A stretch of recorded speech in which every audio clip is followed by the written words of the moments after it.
Hey guys, I just finished watching episode 5 of the second season of Mushoku Tensei Jobless Reincarnation, Ranoa University of Magic. I know some of you guys are thinking like, hey, didn't we just hear from you saying that this video would be late? I messed up. It's actually next week where I'll be celebrating one of my friend's birthdays and I will be out of town. So, well, getting this at your regular time to kind of just dive into the episode. The episode was very good, giving you that Mushoku Tensei that you all love. For the first time in the season, we got a proper opening and ending, and I thought the opening was pretty good. The ending was kind of mid for me, but it was good, but it was kind of showing that, reminding me like, oh man, you guys, it's like they didn't have enough. Maybe because I just got so used to the first 4 episodes where we were just getting content basically wall to wall, and for the first time, like, Mushoku Tensei felt like an actual anime, which may just be because they're literally introducing a whole new arc, which is the university arc, big arc. Maybe if you talking to certain people, like one of the biggest arcs in the story.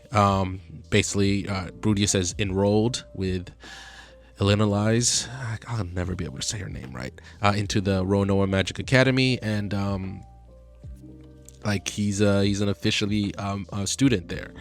So just to kind of dive in, you see a lot of people, especially in the opening, a lot of people who are going to be very important going forward, and the opening really, I guess for the people who know, really spoiled a lot of how the anime is hopefully going to treat some of the important moments of what's coming up for the rest of the season.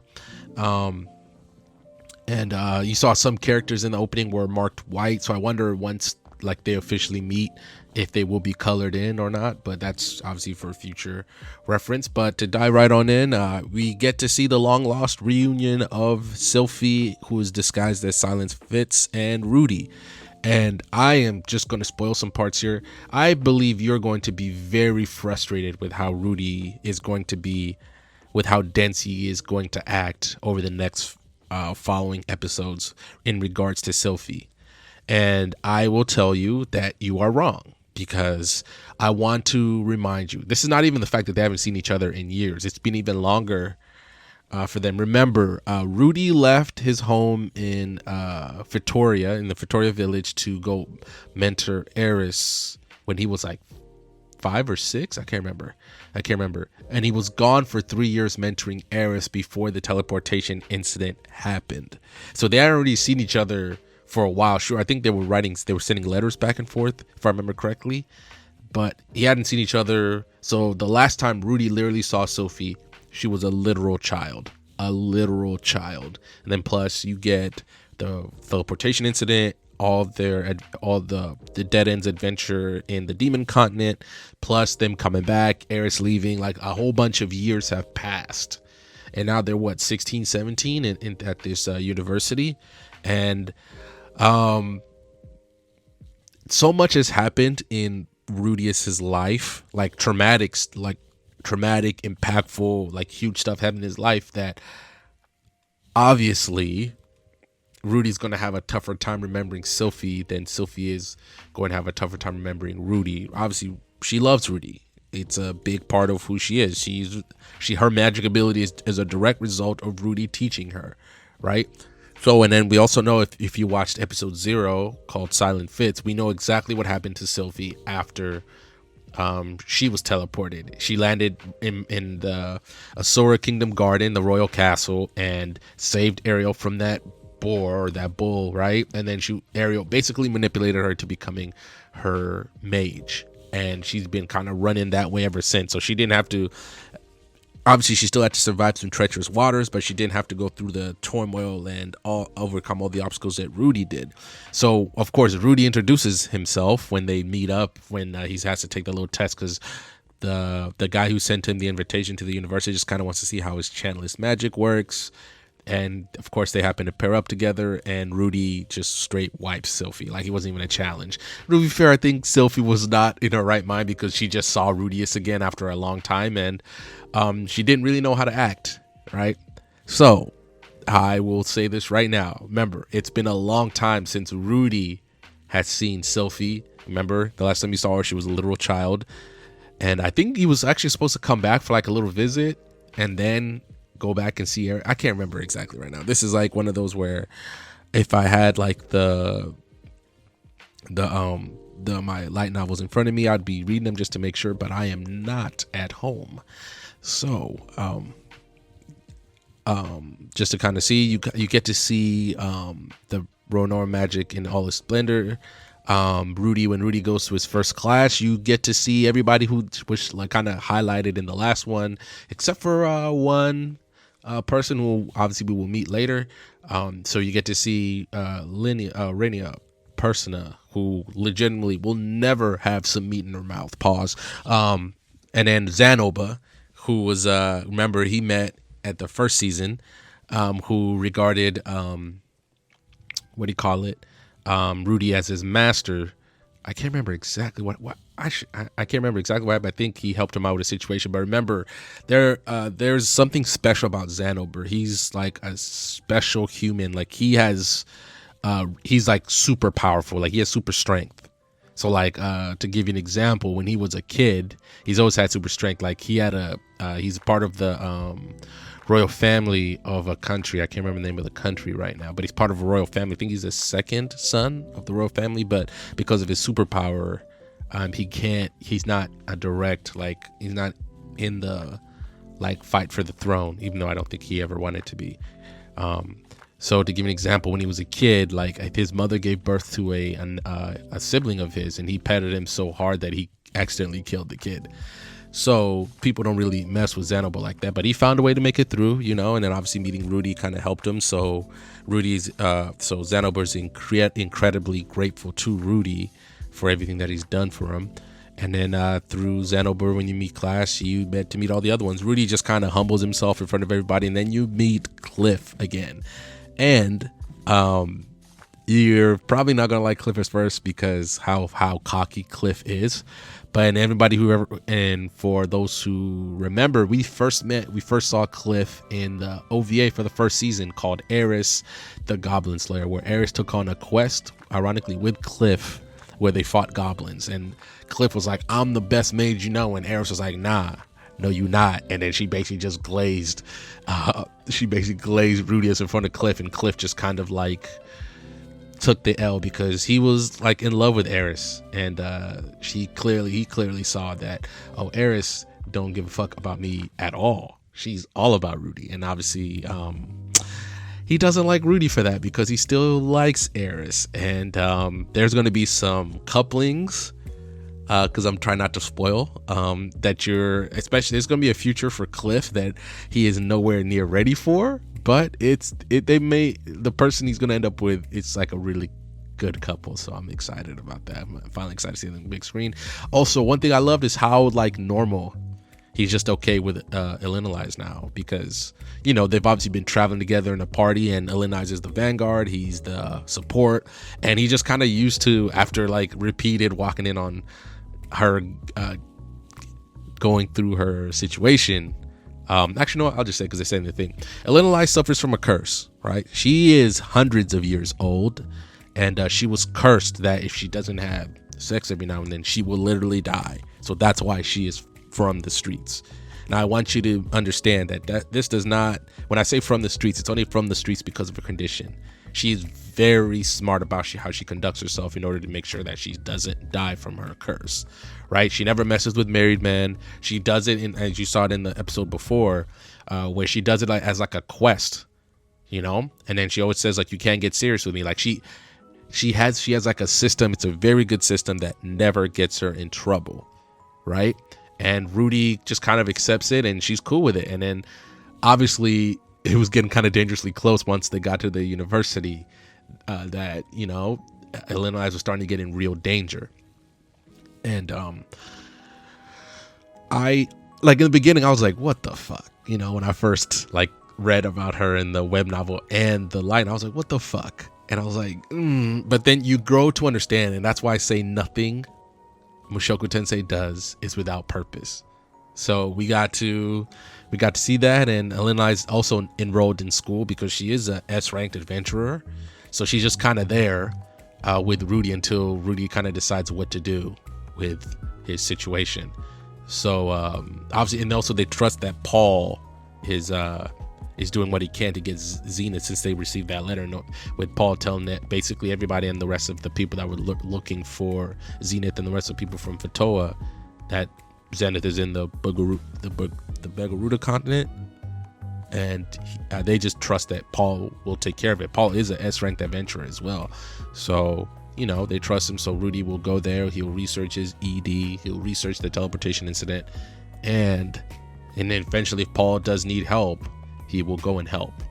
So we got to see Rudy's school life start off kind of crazy with the panties incident, because Sophie was out here not securing the Ariel's panties, and then you find out that you get to see Ariel in all her glory, and Rudy first sees Ariel for the first time, Princess Ariel, and you see that the princess is very good at what she does. Like, she's very charismatic, even though she can't fight.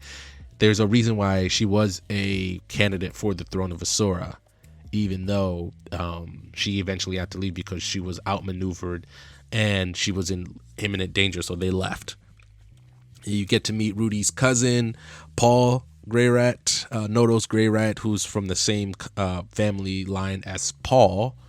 I believe his name is Luke. My bad, Luke. Luke Nodo's Greyrat, who eventually, when we get down to it, oh my God, there's so much I want to say, but I have to be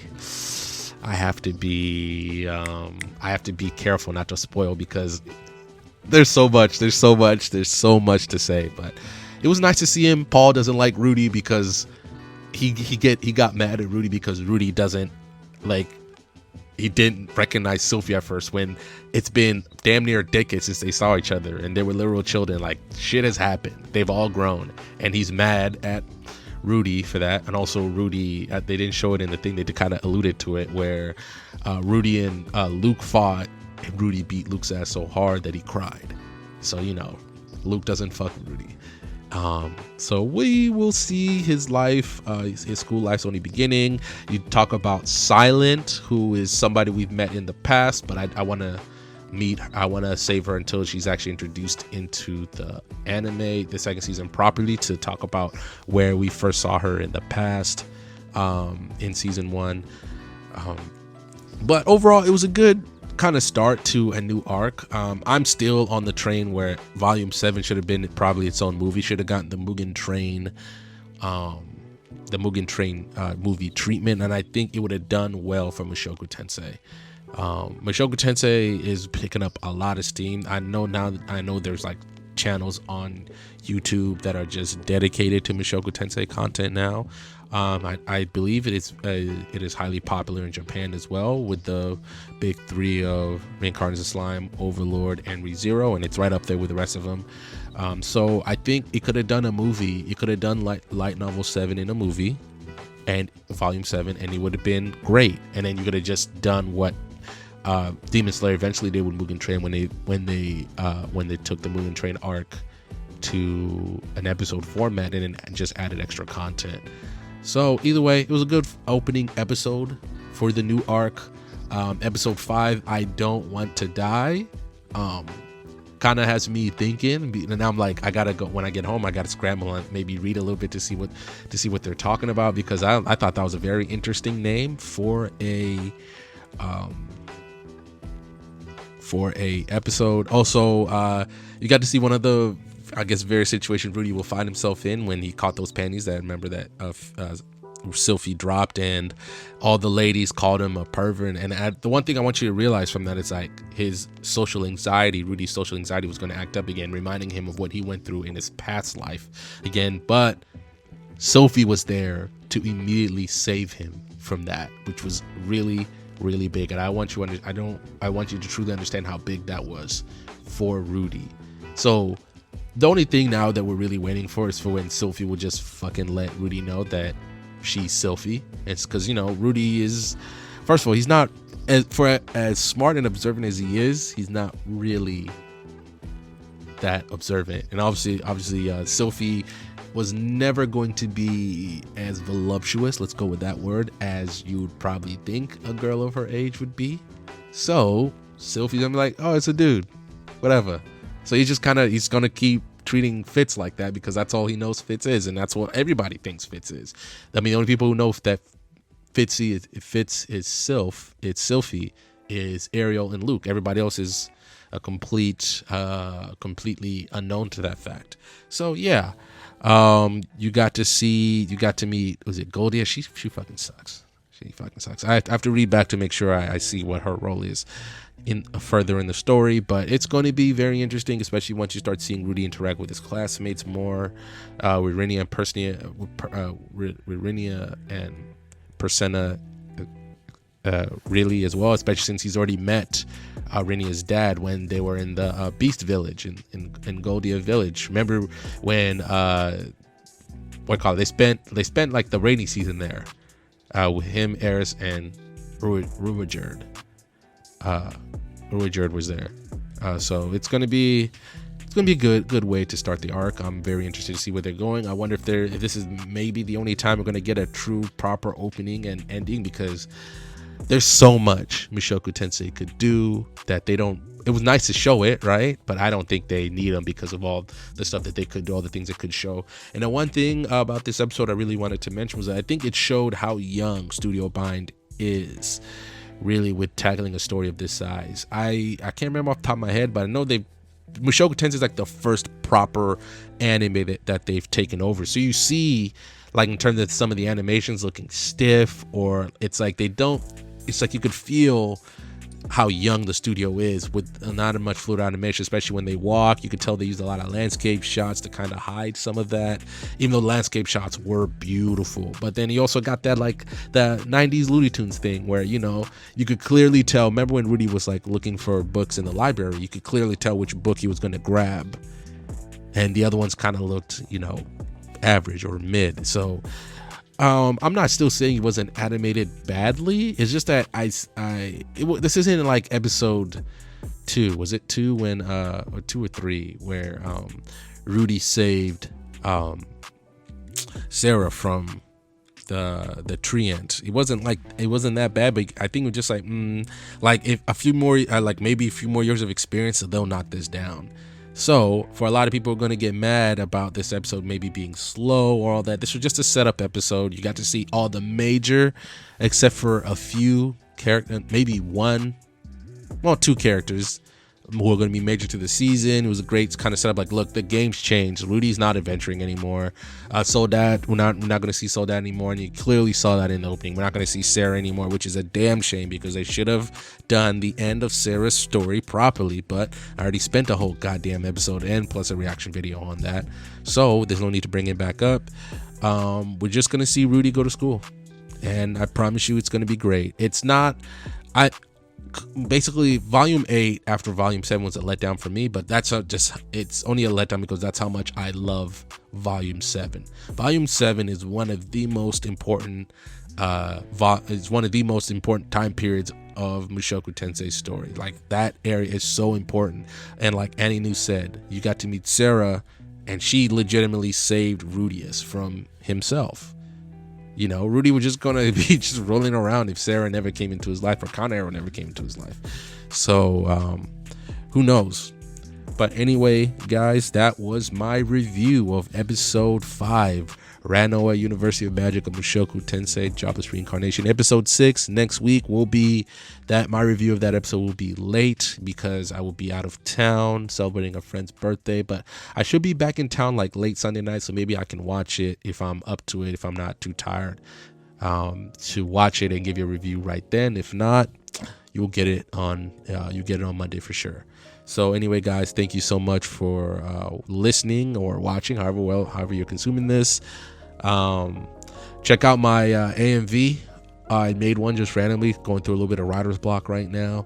And I did another reaction to the writer strike and how streaming basically was a big reason why the writers went on strike by Vox. I thought it was very informative. It was just nice. Just check it out if you're interested. So anyway, guys, I will see you guys soon. Thank you for watching.